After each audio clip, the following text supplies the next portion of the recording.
ಆನೆ ಮರಿದು ಉಗುರು ಕೆಳಗಡೆ ಇಷ್ಟು ಇದಿರಲಿಲ್ಲ, ಸ್ಕಿನ್ನೇ ಬೆಳೆದಿಲ್ಲ. ಉಗುರು ಈ ರೀತಿ ಇಷ್ಟು 1 ಇಂಚ್ 2 ಇಂಚಷ್ಟು ಹೊರಗಡೆ ಇತ್ತು. ಆನೆಗಳು 2 ಗೀಳಿಡೋದನ್ನ ನಮ್ಮ ಅಲ್ಲಿ ಹಳ್ಳಿ ಹುಡುಗರಿದ್ದಾರೆ, ನಮ್ಮ ಲೋಕಲ್ ಹುಡುಗರು. ಆತಂಕ ಆಗ್ತದೆ ಆನೆಗೆ.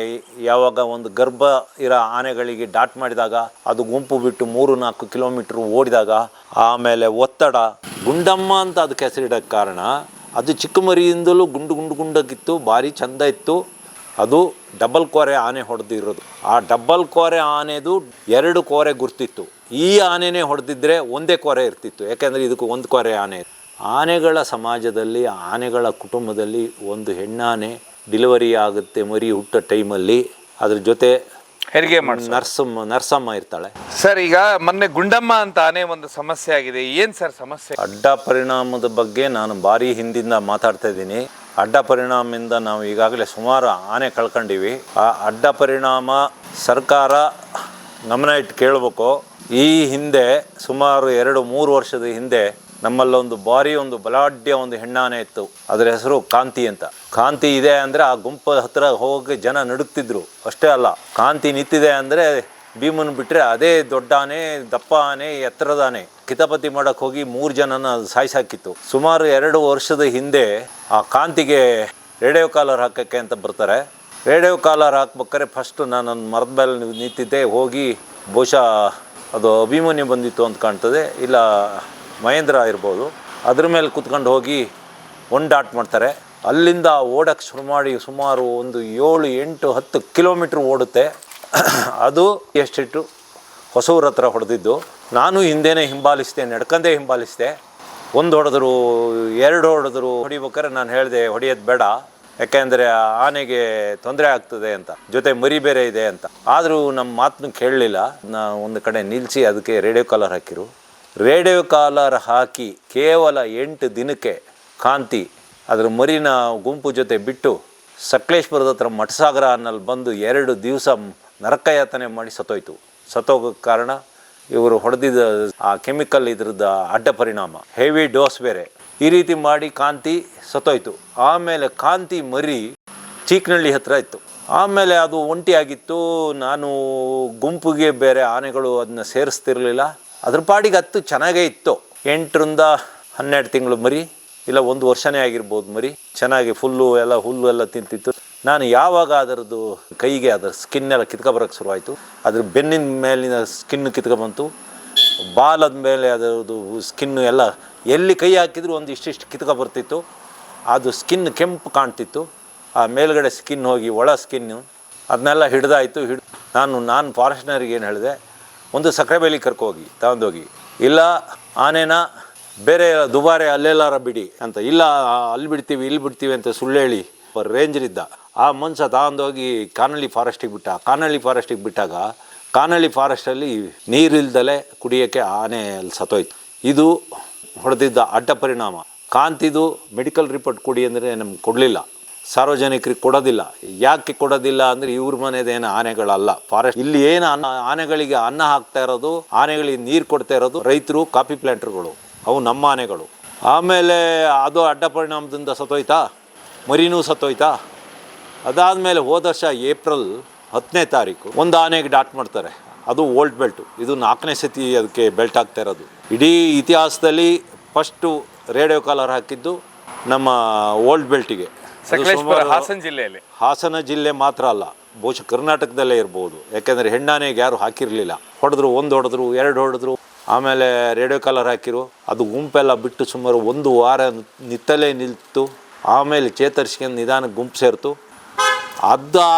ಆಗಿ ಕೇವಲ ಒಂದು 2-3 ತಿಂಗಳು, ಏಪ್ರಿಲ್ 10, ಮೇ, ಜೂನ್ ಫಸ್ಟ್ ವೀಕಲ್ಲಿ ಅದಕ್ಕೆ ಅಬರ್ಷನ್ ಆಯಿತು. ಮರಿ ಇನ್ನೂ ಸರಿ ಮರಿ ದೇಹದ ಬೆಳವಣಿಗೆನೇ ಆಗಿರಲಿಲ್ಲ. ಅಬರ್ಷನ್ ಆದ ಕೂಡ ಬೆಳಿಗ್ಗೆ ನಾನು ಅಲ್ಲಿ ಹೋಗಿದಾಗ ಸತ್ತು ಮರಿನ ಸೊಂಡ್ಲಲ್ಲಿ ಹೊತ್ಕೊಂಡು ಅದ್ರ ಪಕ್ಕನೇ ಅಲ್ಲೊಂದು ಸಿರ್ಗೂರು ಅಂತಿದೆ, ಅದ್ರ ಪಕ್ಕನೇ ಜಾಕನಹಳ್ಳಿ ಅಂತಿದೆ, ಜಾಕನಹಳ್ಳಿ ಎಸ್ಟೇಟಿಗೆ ತಗೊಂಡು ಹೋಯ್ತು. ಸುಮಾರು 5 ದಿನ ಮರಿನ ಇಟ್ಕೊಂಡು ಅಲ್ಲೇ ನಿತ್ತು, ಆಹಾರ ನೀರು ಇಲ್ದಲೆ ಲಾಸ್ಟಿಗೆ ಆ ಮರಿ ಕಂಪ್ಲೀಟು ಕೊಳ್ತೋದ್ಮೇಲೆ ಆ ಮರಿನ ಬಿಟ್ಟೋಯ್ತು. ಅದು ಅಡ್ಡ ಪರಿಣಾಮನೇ. ಇದಾದ ಮೇಲೆ ನಾನು ಈ ಹಿಂದೆ ನಿಮ್ಮ ಚಾನಲಿಗೆ ನಾನು ಹೇಳಿದ್ದೆ, ಇನ್ನು 2 ಆನೆಗಳಿಗೆ ರೇಡಿಯೋ ಕಾಲರ್ ಹಾಕ್ತಾ ಇದ್ದಾರೆ, ಅಡ್ಡ ಪರಿಣಾಮ ಆಗ್ತದೆ ಅಂತ. ಅಷ್ಟೇ ಅಲ್ಲ, ಈಗಾಗಲೇ ನಮ್ಮ ಅರಣ್ಯ ಸಚಿವರು ಶ್ರೀ ಸನ್ಮಾನ್ಯ ಈಶ್ವರ್ ಖಂಡ್ರೆ ಅವರು ಇತ್ತೀಚೆಗೆ ಒಂದು ಹೇಳಿಕೆ ಕೊಟ್ಟಿದ್ದಾರೆ. ಅದು ಸಾರ್ವಜನಿಕರಿಗೆ ಬಿಟ್ಟಿದ್ದಾರೆ, ಸಂತಾನಹರಣ ಅಂತ. ಆದರೆ ಅವ್ರು ಇನ್ನೂ ಚಾಲ್ತಿ ಮಾಡಿಲ್ಲ. ಅದು ಸಾರ್ವಜನಿಕರಿಗೆ ಬಿಟ್ಟಿದ್ದಾರೆ. ನೀವೇನು ಹೇಳ್ತೀರಿ ಅಂತ ಅದ್ರ ಬಗ್ಗೆನೂ ನಾನು ಹೇಳಿದ್ದೆ. ಅಡ್ಡ ಪರಿಣಾಮ ಆಗ್ತದೆ, ಸಂತಾನಹರಣ ಅಂತ. ಸಂತಾನಹರಣ ಅಂದರೆ ಸದ್ಯಕ್ಕೆ ಆನೆಗೂ ಚಿರತೆಗೂ ಸಂತಾನಹರಣ ಮಾಡ್ತೀವಿ. ಆವಾಗಲೂ ನಾನು ಹೇಳಿದ್ದೆ ಅಡ್ಡ ಪರಿಣಾಮ ಆಗುತ್ತೆ, ಬೇಡ ಅಂತ. ಅದು ಹೇಳಿ ಆದಮೇಲೆ ಸಕಲೇಶ್ಪುರ ಭಾಗಕ್ಕೆ 2 ಆನೆಗೆ ರೇಡಿಯೋ ಕಾಲರ್ ಹಾಕೋದು, 1 ಆನೆ ಹಿಡಿಯೋದು ಅಂತ ಬಂತು. ಆಮೇಲೆ ಏನಾಯಿತು, ಫಸ್ಟ್ ಒಂದು ಕ್ವಾರೆ ಮುರಿದೋಗಿದ್ದ ಆನೆ, ಒಂದು ಪಾಪದ ಆನೆ, ಅದು ಮೂಡಿಗೆರೆ ಭಾಗದಲ್ಲಿ ಜಾಸ್ತಿ ಇರ್ತಿದ್ದು. ಶೆಟ್ಟಿ ಅನ್ನೋರನ್ನ ಸಾಯಿಸಿದ ಆನೆ ಬೇರೆ. ಅದನ್ನ ನಾನು 100% ಹೇಳ್ತೀನಿ ಬೇರೆ ಅಂತ. ಯಾಕೆಂದರೆ ಶೆಟ್ಟರು ಅವರ ಎದೆಯಲ್ಲಿ 2 ತೂತಗಳಿದ್ದು, ಅದು ಡಬಲ್ ಕೋರೆ ಆನೆ ಹೊಡೆದಿರೋದು. ಆ ಡಬಲ್ ಕೋರೆ ಆನೆದು 2 ಕೋರೆ ಗುರ್ತಿತ್ತು. ಈ ಆನೆನೇ ಹೊಡೆದಿದ್ರೆ 1 ಕೋರೆ ಇರ್ತಿತ್ತು. ಯಾಕೆಂದರೆ ಇದಕ್ಕೆ 1 ಕೋರೆ ಆನೆ ಇದು. ಅದು ಹಿಡಿದ್ರು, ಅದೇನೋ ಮಾಡಿರು ಬಿಡಿ, ಅದೇನೋ ಆಯಿತು. ಅದಾದಮೇಲೆ ನೆಕ್ಸ್ಟು ಬಿಟಮ 2ದು ರೇಡಿಯೋ ಕಾಲರ್ ಕೆಲಸ ಮಾಡ್ತಿರಲಿಲ್ಲ, ಬ್ಯಾಟ್ರಿ ಡೌನ್ ಆಗೈತೆ ಅಂತ ಹೇಳಿ ಅದಕ್ಕೆ ಡಾಟ್ ಮಾಡ್ತಾರೆ. ಬಿಟಮ ಅಂತ ತಿಳ್ಕೊಂಡು ಇನ್ನೊಂದು ಆನೆ ಹೊಡೆದ್ರು, ಒಂದು ಮರಿ ಆನೆ, ಅದು ಬಿದ್ದೋಯ್ತು. ಆಮೇಲೆ ಅದಕ್ಕೇನೋ ಟ್ರೀಟ್ಮೆಂಟ್ ಕೊಟ್ಟು ಕಳಿಸಿರು.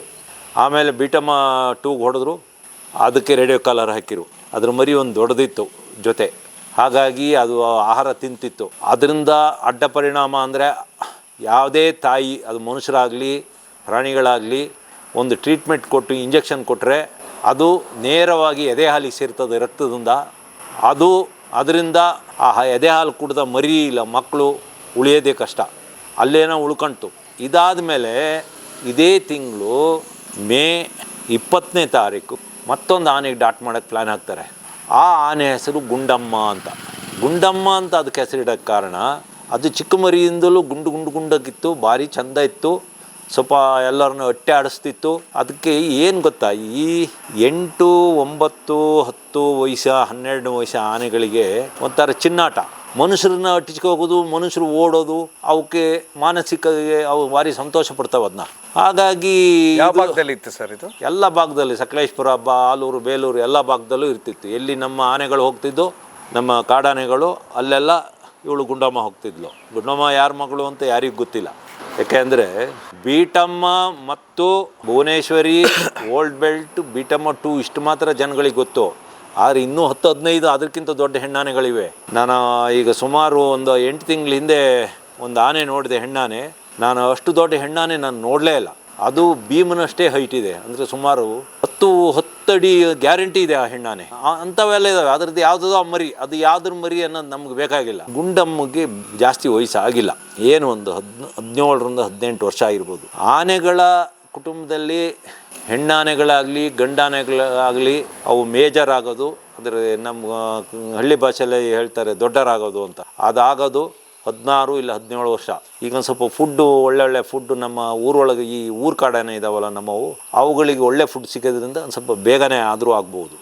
ಆಮೇಲೆ ಏಪ್ರಿಲ್ 10ನೇ ತಾರೀಕು ನೇರ್ಲಮಕ್ಕಿಯಲ್ಲಿ ಏನು 1.25 ಕೋರೆ ಆನೆನ ಹಿಡಿದು ಇದಕ್ಕೆ ಹಾಕ್ತಾರೆ, ಕ್ರಾಲಿಗೆ ಹಾಕ್ತಾರೆ. ಅಲ್ಲೊಂದು ಬಿದಿರು ಕಾಡು ಅಂತ ಇದೆ, ಆಮೇಲೆ ಅಲ್ಲೊಂದು ದೇವ್ರ ಬನ ಇದೆ, ಆ ಭಾಗದಲ್ಲಿ ಹೊಡಿತಾರೆ, ಡಾಟ್ ಮಾಡ್ತಾರೆ. ಅದು ರೇಡಿಯೋ ಕಾಲರ್ ಹಾಕೋಕ್ಕಾಗಿ. ಆಮೇಲೆ ಏನಾಗ್ತದೆ, ಸುಮಾರು ಬೆಳಿಗ್ಗೆ ಸುಮಾರು 10-10:30 ಗುಂಪೊಳಗಿಂದ ಹುಡುಕಿ ಇದನ್ನು ಹೊಡಿತಾರೆ, ಡಾಟ್ ಮಾಡ್ತಾರೆ. ಅಲ್ಲಿಂದ ಈ ಆನೆ ನಿರಂತರವಾಗಿ 2 ಗಂಟೆವರೆಗೂ ಓಡಾಡ್ತದೆ. 2 ಗಂಟೆವರೆಗೂ ಓಡಿ ಅದರಲ್ಲಿ ಡಾಟ್ ಮಾಡ್ತಾರೆ. ಅದ್ರ ಹೊಟ್ಟೆ ದಪ್ಪ ಇರ್ತದೆ. ನಾನು ಅದಕ್ಕಿಂತ 3 ದಿವಸದ ಹಿಂದೆ ನಾನು ಅಲ್ಲೊಂದು ಕಡೆ ಇದ್ರದ್ದು ಫೋಟೋ ತಗೊಂಡು ಬಂದಿದ್ದೆ. ಹೊಟ್ಟೆ ದಪ್ಪ ಇತ್ತು. ಅದು ಸಾಮಾನ್ಯಕ್ಕೆ ನಮ್ಮಂಥರಿಗೆ ಗೊತ್ತಾಗ್ತದೆ, ಆದರೆ ಡಾಕ್ಟ್ರುಗಳಿಗೆ ಅವೆಲ್ಲ ಗೊತ್ತಾಗಲ್ಲ ಅಂದರೆ ಅದೊಂದು ಆಶ್ಚರ್ಯ ಸಂಗತಿ. ಅದು ಹೇಗೆ ಅಂತ ನನಗೂ ಒಂದು ಆಶ್ಚರ್ಯ ಆಗ್ತದೆ. ಹೊಡಿತಾರೆ, ಅಲ್ಲಿಂದ ಅದು ಸುಮಾರು ಓಡಾಡಿ ಅಲ್ಲಿ ಪಕ್ಕದಲ್ಲೇ ಒಂದಂಥ ಕಾಫಿ ಎಸ್ಟೇಟಿಗೆ ಹೋಗಿ ನಿಂತ್ಕೊಳ್ತದೆ. ಅಲ್ಲೋಗಿ ಇದಕ್ಕೆ ರೇಡಿಯೋ ಕಾಲರ್ ಹಾಕ್ತಾರೆ. ರೇಡಿಯೋ ಕಾಲರ್ ಹಾಕೋತ್ತಿಗೆ ನಾನು ಆವಾಗಲೇ ಯೋಚನೆ ಮಾಡಿದೆ, ಈ ಗುಂಡಮ್ಮಗೆ ಇದು ಪ್ರೆಗ್ನೆಂಟ್ ಆಗಿದೆ, ನಾಳೆ ಏನು ಆಗ್ಬೋದು ಅಂತ. ಹೆಚ್ಚು ಕಡಿಮೆ 18ರಿಂದ 19 ತಿಂಗಳಾಗಿರ್ತದೆ. ಏಷ್ಯಾದ ಆನೆಗಳು ಗರ್ಭಧಾರಣೆಯಾಗಿ ಗರ್ಭಾವಸ್ಥೆ ಸುಮಾರು 20 ತಿಂಗಳು ಇರ್ತದೆ. ಅದಕ್ಕೆ ಕನ್ನಡದಲ್ಲಿ ಒಂದು ಹೇಳ್ತಾರೆ ಗಜಗರ್ಭ ಅಂತ. ಆ ಲಾಂಗ್ ಗರ್ಭಕ್ಕೆ ಗಜಗರ್ಭ ಅಂತ ಹೇಳ್ತಾರೆ. ಅದೇ ಆಫ್ರಿಕಾದ ಆನೆಗಳಿಗೆ 22 ತಿಂಗಳು ಬೇಕು. ಏಪ್ರಿಲ್ 20ನೇ ತಾರೀಕು ಇವು ಡಾಟ್ ಮಾಡ್ತಾರೆ. ಏಪ್ರಿಲ್ 20ನೇ ತಾರೀಕು ಹೊಡಿತಾರೆ. ಆ 26ನೇ ತಾರೀಕು ಬೇಲೂರು ತಾಲೂಕು ಅರಳ್ಳಿ ಹೋಬಳಿ ಭಾಗದಲ್ಲಿ ಎಸ್ಟೇಟ್ ಅಂತ ಒಂದಿದೆ. ಅಲ್ಲಿ ಒಬ್ಬರು ಒಂದು 50 ಎಕರೆ ತೋಟ ಇದೆ. ಅದರಲ್ಲಿ ಸ್ವಲ್ಪ ತೋಟನ ಪಾಳು ಬಿಟ್ಟರೆ. ಅಲ್ಲಿ ನೀರಿದೆ, ತಂಪು ಪ್ರದೇಶ ಇದೆ. ಅಲ್ಲಿ ಆನೆಗಳು 2 ಗೀಳಿಡೋದನ್ನ ನಮ್ಮ ಅಲ್ಲಿ ಹಳ್ಳಿ ಹುಡುಗರು ಇದ್ದಾರೆ, ನಮ್ಮ ಲೋಕಲ್ ಹುಡುಗರು, ಪ್ಲಾಂಟ್ರು ಹುಡುಗರುಗಳಿದ್ದಾರೆ, ಅವ್ರು ನಮಗೆ ತಿಳಿಸ್ತಾರೆ. ನನಗೆ ಹೇಳ್ತಾರೆ, ನಾನು ಹೇಳಿದೆ ನನಗೆ ಯಾಕೋ ಒಂದು 3 ಸರಿ ನಾನು ಉಳ್ಕೊಬಿಟ್ಟಿದ್ದೀನಿ ಈಗ ಒಂದೇ ತಿಂಗಳಲ್ಲಿ. ಒಂದು ಆಫ್ ರೋಡ್ ಹೋದಾಗ ನನ್ನ ಜೀಪು ಪಲ್ಟಿ ಆಗೋಕ್ಕಾಗಿತ್ತು, ಆವಾಗ ಹೇಗೋ ಉಳ್ಕೊಂಬಂದೆ. ಅದಾದಮೇಲೆ ಈ 1.25 ಕೋರೆ ಆನೆ ನನ್ನ ಮೇಲೆ ದಾಳಿ ಮಾಡ್ತು, ಒಂದು 2 ಸೆಕೆಂಡಲ್ಲಿ ಉಳ್ಕೊಂಡೆ. ಅದಾಗಿ 3 ದಿವಸಕ್ಕೆ ನಾನು ಕಾಫಿ ತೋಟದಲ್ಲಿ ನಾನು ಹೋಗ್ತಾ ಇರ್ಬೇಕಾರೆ ಒಂದು ಕಾಟಿ ನನ್ನಿಂದ 10 ಅಡಿ ದೂರದಲ್ಲಿತ್ತು, ಅಲ್ಲಿಂದ ತಪ್ಪಿಸ್ಕೊಂಡೆ. ಹಾಗಾಗಿ ನಾನು ಒಳಗೆ ಬರೋದಿಲ್ಲ, ನನಗೆ ಯಾಕೋ ಟೈಮು ಸರಿ ಇಲ್ಲ. ನಮ್ಮ ಹಳ್ಳಿಯಲ್ಲಿ ಮಲೆನಾಡಲ್ಲಿ ಹೇಳೋದು ಏನು ಅಂದರೆ ನನಗೆ ಗ್ರಾಚಾರ ಸರಿ ಇಲ್ಲ ಅಂತ. ನನಗೆ ಗ್ರಾಚಾರ ಸರಿ ಇಲ್ಲ, ನಾನು ಬರೋಲ್ಲ ಅಂದೆ. ನಾನು ಹೋಗ್ಬೇಕಿತ್ತು. ಆದರೆ ಆಮೇಲೆ ಅದಾಯಿತು, ಒಂದಾಯಿತು, 1 ದಿವಸ ಆಯಿತು, 2 ದಿವಸ ಆಯಿತು, 3 ದಿವಸ ಆಯಿತು. ನನಗೆ ಅಲ್ಲಿ ಸುದ್ದಿ ಬರೋಕ್ಕೆ ಶುರುವಾಯಿತು, ಮರಿ ಮಲಗಿದಲ್ಲೇ ಮಲಗಿದೆ, ತಲೆ ಎತ್ತ ಎಲ್ಲ ಒಂದು ಸ್ವಲ್ಪ ಕಿವಿ ಅಲ್ಲಾಡಿಸ್ತಾ ಇದೆ ಅಂತ. ಆಮೇಲೆ ಏನಾಯಿತು, ಅದ್ರ ಮಾರನೇ ದಿವಸ ಅವತ್ತು ರಾತ್ರಿ ಸುಮಾರಲ್ಲಿ 1 ಇಂಚ್ ಮಳೆ ಆಯಿತು. ಬೆಳಿಗ್ಗೆ ನಮ್ಮ ACFಗೆ ಫೋನ್ ಮಾಡಿದೆ, ನಮ್ಮ ಲೋಕಲ್ ACF ನಮ್ಮವರೇ ಅವರು, ಅವ್ರಿಗೆ ಫೋನ್ ಮಾಡಿದೆ. ಒಂದು ಆನೆ ತುಂಬ ಮರಿ ಹೇಳ್ತಾ ಇಲ್ಲ, ಅದಕ್ಕೆ ಸುಸ್ತಾಗಿದೆ, ಎಲ್ಲರೂ ನಮ್ಮ ಕುಮ್ಕಿ ಆನೆ ಒಂದು 2 ತಂದು ಆ 2 ಆನೆ ಹೆಣ್ಣಾನೆ ಆ ಕಡೆ ಓಡಿಸಿ ಏನಾದ್ರು ಟ್ರೀಟ್ಮೆಂಟ್ ಕೊಡ್ಬೋದಲ್ಲ ಅಂದೆ.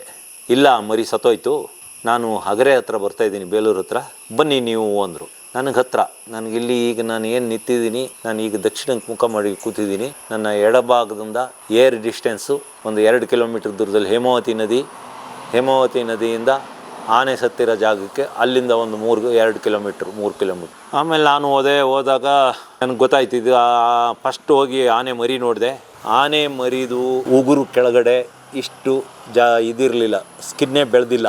ಉಗುರು ಈ ರೀತಿ ಇಷ್ಟು 1 ಇಂಚ್ 2 ಇಂಚಷ್ಟು ಹೊರಗಡೆ ಇತ್ತು. ಆಮೇಲೆ ಅದರದ್ದು ಬೆಳವಣಿಗೆಯೂ ಸರಿ ಆಗಿರಲಿಲ್ಲ. ಕಡಿಮೆ ಅಂದರೆ ಒಂದು 18 ತಿಂಗಳು ಮರಿ ಇರ್ಬೋದು, ಅದು ಇಲ್ಲ 19 ತಿಂಗಳು ಮರಿ ಇರ್ಬೋದು. ಇದು ಆನೆ ಹುಟ್ಟತ್ತಿಗೆ ಜೀವಗೆ ಇದ್ದು ಆಮೇಲೆ ಸತ್ತೋಗಿರೋದು, ಯಾಕೆಂದರೆ ಕಿವಿ ಆಡಿಸ್ತಾ ಇತ್ತು ಅಂತ ನಮ್ಮ ಅಲ್ಲಿ ಲೋಕಲ್ ಹುಡುಗರೆಲ್ಲ ಹೇಳಿದರು. ಆನೆ ಸಿಕ್ಕಾಬಟ್ಟೆ ಕಿರ್ತಾ ಇತ್ತಂತೆ, ಕೂಗ್ತಾ ಇತ್ತು. ಆಮೇಲೆ ಯಾವುದೇ ಆನೆಗಳು ಇದರಲ್ಲಿ ಇದರಲ್ಲಿಲ್ಲ, ಬೇರೆ ಪ್ರಾಣಿಗಳು ಇದರಲ್ಲಿಲ್ಲ. ಆನೆಗಳ ಸಮಾಜದಲ್ಲಿ, ಆನೆಗಳ ಕುಟುಂಬದಲ್ಲಿ ಒಂದು ಹೆಣ್ಣಾನೆ ಡಿಲಿವರಿ ಆಗುತ್ತೆ ಮರಿ ಹುಟ್ಟೋ ಟೈಮಲ್ಲಿ, ಅದಕ್ಕೆ ಅದ್ರ ಜೊತೆ ಒಬ್ಬಳು ಸೂಲಗಿತ್ತಿ ಇರ್ತಾಳೆ. ಸೂಲಗಿತ್ತಿ ಅಂದರೆ ಹೆರಿಗೆ ಮಾಡಿ ನರ್ಸಮ್ಮ ಇರ್ತಾಳೆ. ಆಮೇಲೆ ಇಲ್ಲ ಒಂದು ಧೈರ್ಯಕ್ಕೆ, ಎರಡನೇದು ಅವಳಿಗೆ ಧೈರ್ಯ ತುಂಬಕ್ಕೆ, ಇನ್ನೊಂದು ಆ ಮರಿಯಲ್ಲಿ ಬಿದ್ದಾಗ ಅದನ್ನ ಎತ್ತಕ್ಕೆ, ಅದಕ್ಕೆ ಇದಕ್ಕೆ ಅಲ್ಲಿ ಕೆಲಸ ಮಾಡೋಕ್ಕೆ. ಆಮೇಲೆ ಜೊತೆಗೆ ಮರಿ ಪಾದ ಭಾರಿ ಮೆತ್ತಗಿರೋದ್ರಿಂದ ಆ ಮರಿ ಹೋಗೋ ದಾರಿನ ಅದೇ ಒಂದು ತೀರ್ಮಾನ ಮಾಡಿ ಆ ಹೋಗೋ ದಾರಿ ಏನಿದೆ ಅದರಲ್ಲಿ ಕಡ್ಡಿ, ಕಸ, ಕಲ್ಲು, ಆಮೇಲೆ ಚಿಕ್ಕ ಚಿಕ್ಕ ಕೂಳೆ ಅಂತೀವಿ, ಇಷ್ಟುದ್ದ ಇವು ಗಿಡ ಎಲ್ಲವನ್ನು ಕಿತ್ತು ಅಲ್ಲೊಂಥರ ಹೈವೇಕ್ಕಿಂತ ಚೆನ್ನಾಗಿ ಮಾಡ್ತವೆ. ಆ ಥರ ಮಾಡೋಕ್ಕೆ. ಆಮೇಲೆ ಆ ರೀತಿ ಇನ್ನೊಂದು ಸುಮಾರು ಒಂದು 14 ವರ್ಷದ ಒಂದು ಹೆಣ್ಣಾನೆ ಇತ್ತಂತೆ. ನಿರಂತರವಾಗಿ ಆನೆ ಗೀಳಿಡ್ತಾ ಇರ್ತದೆ, ಗುಂಪು ಅಲ್ಲೇ ದೂರದಲ್ಲಿ ಇರ್ತದೆ, ಅದ್ರ ಗುಂಪುಗಳು ಬರಲಿಲ್ಲ. ಆವಾಗ ನಮ್ಗೆ ಗೊತ್ತಾಯಿತು, ಇದು ಮೊನ್ನೆ ಇವರು ಹೊಡೆದ ಡಾಟ್, ಅದರದ ಅಡ್ಡ ಪರಿಣಾಮ ಹೆವಿ ಡೋಸ್, ಹಾಗಾಗಿ ಇದು ಅಬಾರ್ಷನ್ ಆಗಿದೆ. ಇಲ್ಲ ಮರಿ ಹುಟ್ಟಿದ ಮೇಲೆ ಯಾವುದೇ ಒಂದು ಜೀವಿ, ಅದು ಮನುಷ್ಯರಾಗಿರ್ಬೋದು, ನಾಯಿಗಳಾಗಿರ್ಬೋದು, ದನಗಳಾಗಿರ್ಬೋದು, ಆಗಿರ್ಬೋದು, ಇಂಜೆಕ್ಷನ್ ಕೊಟ್ಟಾಗ, ಯಾವುದೇ ಇಂಜೆಕ್ಷನ್ ಕೊಟ್ಟಾಗ ಅದು ಬ್ಲಡ್ಡಿಗೆ ಸೇರ್ಕೊಳ್ತದೆ. ಆ ಬ್ಲಡ್ಡಿಗೆ ಸೇರಿದಾಗ ಅದು ನೇರವಾಗಿ ಹಾಲಿಗೆ ಹೋಗ್ತದೆ. ಹಾಲಿಂದ ನೇರವಾಗಿ ಮಕ್ಕಳು ಇಲ್ಲ ಮರಿ ಹೊಟ್ಟೆಗೆ ಹೋದಾಗ, ಅಲ್ಲಿ ನೇರವಾಗಿ ಆ ಮರಿಗಳ ಹೊಟ್ಟೆಗೆ ಹೋದಾಗ ಮೆಡಿಸಿನ್ಗಳ ಇದು ರಿಯಾಕ್ಷನ್ ಆಗ್ತದೆ. ಮ್ಯಾಟ್ರಿನಲ್ ಇಮ್ಯುನಿಟಿ ಅಂತ ಹೇಳ್ತಾರೆ. ಆಮೇಲೆ ಆ ಮ್ಯಾಟ್ರಿನಲ್ ಇಮ್ಯುನಿಟಿಯಿಂದ ಆನೆಗಳಿಗೆ ಒಂದು ರೀತಿ ಪ್ರೆಸ್ ಆಗ್ತದೆ. ಪ್ರೆಸ್ ಅಂದರೆ ಮಾನಸಿಕ ದುಗಡ, ಆತಂಕ ಆಗ್ತದೆ ಆನೆಗೆ. ಯಾವಾಗ ಒಂದು ಗರ್ಭ ಇರೋ ಆನೆಗಳಿಗೆ ಡಾಟ್ ಮಾಡಿದಾಗ, ಅದು ಗುಂಪು ಬಿಟ್ಟು 3-4 ಕಿಲೋಮೀಟ್ರ್ ಓಡಿದಾಗ, ಆಮೇಲೆ ಒತ್ತಡ, ದೇಹದ ಮೇಲೆ ಆಗುವ ಆಯಾಸ, ಹೆದರಿಕೆ, ಸುಸ್ತು, ಈ ಹಲವಾರು ಕಾರಣದಿಂದ ಆನೆಗೆ ಅಬಾರ್ಷನ್ ಆಗ್ತದೆ ಯಾವಾಗ ಈ ಎಲ್ಲ ಡಾಟ್ ಮಾಡಿದಾಗ. ಆಮೇಲೆ ಅಡ್ಡ ಪರಿಣಾಮ ಜಾಸ್ತಿ ಆಗ್ತದೆ. ಆಮೇಲೆ ಇದು ಮರಿ ಸತ್ತೋಗಿ ಮರಿನ ಭಾರಿ ಕೂಗಾಟ ಕಿರ್ಚಾಡಿ ಎಲ್ಲ ಬಿಟ್ಟು ಹೋಗ್ತದೆ. ಇದು ಆಗಕ್ಕೆ ಕಾರಣನೇ ಡಾಟಿನ ಅಡ್ಡ ಪರಿಣಾಮ. ಇಲ್ಲಿ ಏನಾಗಿದೆ ಅಂದರೆ, ಒಂದು ಆನೆಗೆ ಡಾಟ್ ಮಾಡೋಕ್ಕಿಂತ ಮೊದಲು ಆ ಆನೆನ ಒಂದು 3-4 ದಿವಸ ಅದನ್ನ ಸ್ಟಡಿ ಮಾಡಬೇಕು. ಅದು ಪ್ರೆಗ್ನೆಂಟೋ ಹೌದೋ ಅಲ್ಲ ಅನ್ನೋದು ಮೊದಲು ತಿಳ್ಕೊಬೇಕು. ಆಮೇಲೆ ಅದ್ರ ಜೊತೆ ಇರೋ ಮರಿ ಎಷ್ಟು ತಿಂಗಳು ಮರಿ, ಆಹಾರ ತಿಂತದ ಇಲ್ಲ ಅಂತ ಅದನ್ನ ತಿಳ್ಕೊಬೇಕು. ಅದೇನಿಲ್ಲ ಇವ್ರದ್ದು, ಹೋಗೋದು ಹೊಡೆಯೋದು, ಹೊಡೆದು ಇಲ್ಲಿಂದ ಜಾಗ ಖಾಲಿ ಮಾಡೋದು. ಹೀಗೆಲ್ಲ ಆಗಿ ನಮ್ಮ ಆನೆಗಳು ಸಾಯ್ತಾ ಇದ್ದಾವೆ, ಆನೆಗಳ ಮರಿಗಳು ಸಾಯ್ತಾ ಇದ್ದಾವೆ. ಆಮೇಲೆ ಹೊಟ್ಟೆಲಿದ್ದು ಮರಿಗಳು ಅಬಾರ್ಷನ್ ಆಗ್ತಾಯಿದೆ. ಇದೇ ರೀತಿ ಮುಂದುವರೆದ್ರೆ ನಾವು ಇನ್ನು ಮುಂದೆ ಸಕಲೇಶ್ಪುರ ಇಲ್ಲ ಹಾಸನ ಜಿಲ್ಲೆಯಲ್ಲಿ ಹೆಣ್ಣಾನೆಗೆ ರೇಡಿಯೋ ಕಾಲರ್ ಹಾಕಕ್ಕೆ ಹೊರಟ್ರೆ ನಾವು ಕೋರ್ಟಿಗೆ ಹೋಗಿ ಅದಕ್ಕೆ ಒಂದು ತಡೆಯಾಜ್ಞೆ ತರಬೇಕಾಗ್ತದೆ. ಏಕೆಂದರೆ ನಮ್ಮ ಕಣ್ಣು ನಮ್ಮಲ್ಲಿ ನೋಡೋಕ್ಕಾಗಲ್ಲ ಇದೆಲ್ಲ ನಮಗೆ. ನೋಡಿ, ಅಧಿಕಾರಿಗಳು ಇವರು 1-2 ವರ್ಷ ಇಲ್ಲಿ ಇರ್ತಾರೆ, ಇಲ್ಲಿಂದ ಟ್ರಾನ್ಸ್ಫರ್ ಆಗಿ ಹೋಗ್ತಾರೆ. ಆದರೆ ನಾವು ನಮ್ಮ ಆನೆಗಳು ನಾವು ಇಲ್ಲಿ 50 ವರ್ಷದವರೆಗೂ ನಾವು ಇಲ್ಲಿ ಬದುಕೊಂಡಿರ್ತೀವಿ. ನೀವು ಈ ರೀತಿ ಮಾಡಿ ನಮ್ಮ ಆನೆಗಳನ್ನ ಸಾಯಿಸಿರೆ, ನಾವು ಹಾಸನ ಜಿಲ್ಲೆಯಲ್ಲಿ ನೀವು ಇನ್ಯಾವುದೇ ಆನೆಗೆ ಏನಾರ ರೇಡಿಯೋ ಕಾಲರ್ ಹಾಕ್ತೀವಿ ಅಂತ ಹೊರಟ್ರೆ ನಾವು ಅದಕ್ಕೆ ಕೋರ್ಟಿಗೆ ಹೋಗಿ ತಡೆಯಾಜ್ಞೆ ತಂದೇ ತರ್ತೀವಿ. ಇಲ್ಲ, ಆನೆ ಅಭಿಮಾನಿಗಳು ನಮ್ಮ ಸಂಘಟನೆಯಲ್ಲಿ ಕಡಿಮೆ ಅಂದರೂ ಹಾಸನ ಜಿಲ್ಲೆಯಲ್ಲಿ 5,000 ಜನಕ್ಕಿಂತ ಜಾಸ್ತಿ ಇದ್ದಾರೆ. ನಾವು ಅದನ್ನ ಪ್ರತಿಭಟಿಸ್ಬೇಕಾಗ್ತದೆ.